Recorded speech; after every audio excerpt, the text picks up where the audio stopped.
43 years మా party పుట్టి 43 years అయింది.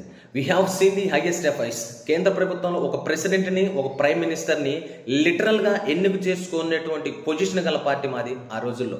నేషనల్ లెవెల్లో సింగిల్ లార్జెస్ట్ అపోజిషన్ పార్టీ మాది ఆ రోజుల్లో. అలాంటిది హైయెస్ట్ ఎఫైస్, లోయెస్ట్ ఆఫ్ లోస్ చూసినాం. పార్టీ చచ్చింది అన్నారు, పార్టీ బ్రతకదు అన్నారు. చంద్రబాబు నాయుడు గారు పార్టీని ఎలా బ్రతికిస్తారు అన్నారు. చంద్రబాబు నాయుడు గారు పార్టీని ఎక్కడి నుంచి ఎక్కడికి తీసుకెళ్తున్నారు అన్నారు. చంద్రబాబు నాయుడు గారిని అనరాని మాటలు అన్నారు. లోకేష్ గారిని చెయ్యరాని ట్రోల్స్ చేశారు. పార్టీని రోజు రోజుకి చంపేయాలని చూసారు. పార్టీని ఎలా బ్రతికించుకుంటారో చూస్తామని కూడా సవాల్ చేశారు. ఇంత స్ట్రాంగ్గా మీ ముందు నిలబడి మాట్లాడగలుగుతున్నాను అంటే the only reason behind of it I'm the టీడీపీఎన్. ఇవాళ నాకున్న బలం, బలగం, ధైర్యం, నమ్మకం, ఆత్మవిశ్వాసం. నేను ఒక టీడీపీ కార్యకర్తని, ఒక టీడీపీ సైనికుని.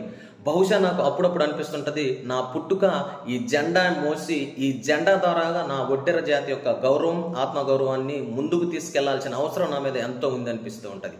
అంత ఎమోషనల్ అవుతాను నేను ఆ జెండాను చూస్తే. అంత